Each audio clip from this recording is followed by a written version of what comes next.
All right, let's go out to Cleveland. And a man who spent a lot of time in Cleveland covering LeBron James now works for us. Chris Broussard, FS1's NBA analyst, joins us live from Cleveland. Chris, let's get right to it.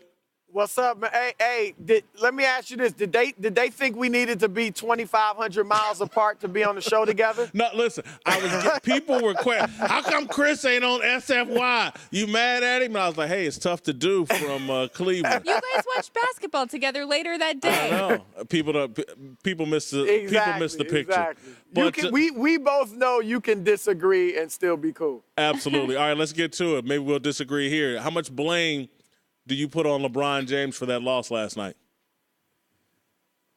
I mean, look, he's going to get the lion's share like he gets the lion's share of credit because he's the best player, not only on the team, but in the world. But you have to say this first. They are not in position to win that game or even come close to winning that game without what was a sensational performance by LeBron. Here's how good it was. You know the numbers. But, well, beyond that, he played 45 and a half minutes last night, okay? That's impressive in itself.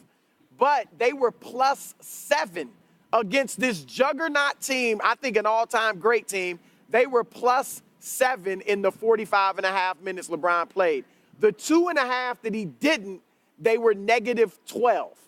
So think about that. I mean, he had the Cavs winning when he was on the floor, and just that brief span he wasn't, they fell apart. So let's give him credit for that.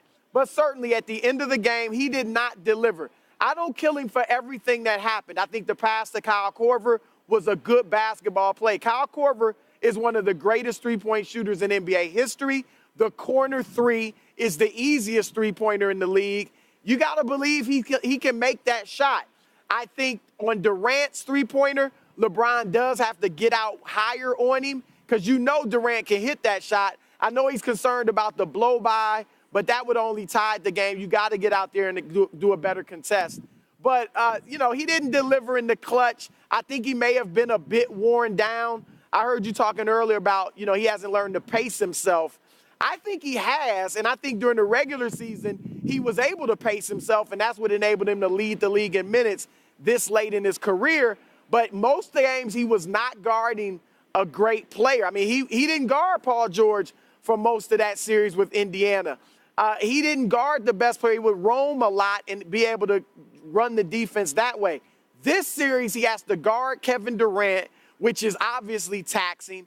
And then they're playing at the fastest pace he's ever played in the playoffs. The first 3 games, the fastest pace playoff games in his 215-game postseason history. So I think that contributed to him not being able to deliver down the stretch as well. Chris, you're overlooking what I thought was the most critical play of this whole final 2-minute stretch. With 75 seconds left, or 80 seconds, the bucket was made with about 75 seconds left, LeBron switched off onto Draymond Green and left Tristan Thompson on Kevin Durant. Durant goes and gets an easy 2. I didn't think there was any reason for that switch other than fatigue. He didn't want the responsibility of Durant in that situation because he was too tired.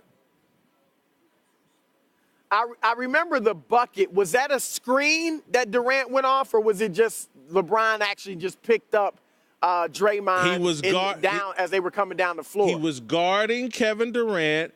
Draymond faked like he was going to screen and then dove into the lane, and LeBron went with Draymond and left Tristan all alone with the best scorer in the NBA. Yeah, I mean, I don't know what their coverage called for. You're obviously right. You can stay on Durant. Look, I think Durant would have hit the shot anyway. He's been obviously putting up big numbers, even with LeBron on him. But certainly that's a mismatch for Tristan. And look, Durant was spectacular. LeBron's still the best player in the world in my estimation, and I thought he showed that for the first 45 minutes of the game. He was dominating in ways that Durant can't. But there's no question Durant has the greater scoring arsenal, and LeBron and nobody else can stop it. I mean, the three-point shot he hit, he scored 7 of their 11 down the stretch when they outscored the Cavs 11-0. he is emerging. And look, it's coming. LeBron's in his 14th year. Most people say he's still the best player in the world. Whether it's his 15th year, 16th year, whatever, at some point this torch is going to be passed. And some will say it's being passed right now. I don't think so, but some people will be able to say that. I'm with you. I don't think the torch is being passed. Again, I think LeBron can play smarter. What do you think happens in the aftermath in Cleveland if they get swept? Well, I don't know if you want to hear this because I know the Pacers are your team, but to me there's one move that the Cavs have to focus on, and that is going to get Paul George. George, what I'm told is, and he said this publicly, he just wants to win. He's told the Pacers, I just want to win. And that's what I'm being told from other people around the league close to him. I believe there are some people around him who want to see him in L.A., who want to push him to the Lakers or maybe the Clippers, but want him in L.A. They have to recruit George, mainly LeBron. Go to him and say, look, you can be a part of history. You can be a part of the new Magic Bird of the 80s. You can be a Hall of Famer. And look, we don't want you as a bit player. We don't want you as a third option, as a role player. We need you. We can't beat this team without you. And if you can get George to tell the Pacers, look, I'm leaving as a free agent so you can lose me for nothing, or you can trade me to Cleveland. Kevin Love's not a bad consolation prize. I think George would give them athleticism, another playmaker, another guy that could guard Kevin Durant so you can get LeBron off of him. Look, I don't know that beats the Warriors, but it certainly gets you closer. To me, that's what the entire offseason has to be about for Cleveland. How do we beat these Warriors and go get Paul George? Because that's how you can do it. And if you're the Pacers, Kevin Love is the consolation prize. You give up Paul George for Kevin Love? Here's the thing. George can control this situation because, remember, in 2018, he'll be a free agent. So he can say, if he tells them, I'm going to L.A.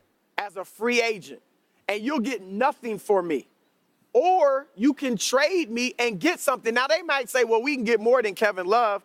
But he can say, if you send me here, if you send me to Boston or send me to Washington or wherever, I'm not going to re-sign with those teams. I will leave after a year. Then those teams won't trade for him. They won't give up value for him. But if he says Cleveland's the only place I'll stay long term, then he could force them to trade him to Cleveland. Now, maybe you could make it a 3-team or 4-team deal where Indiana could get more than Kevin Love.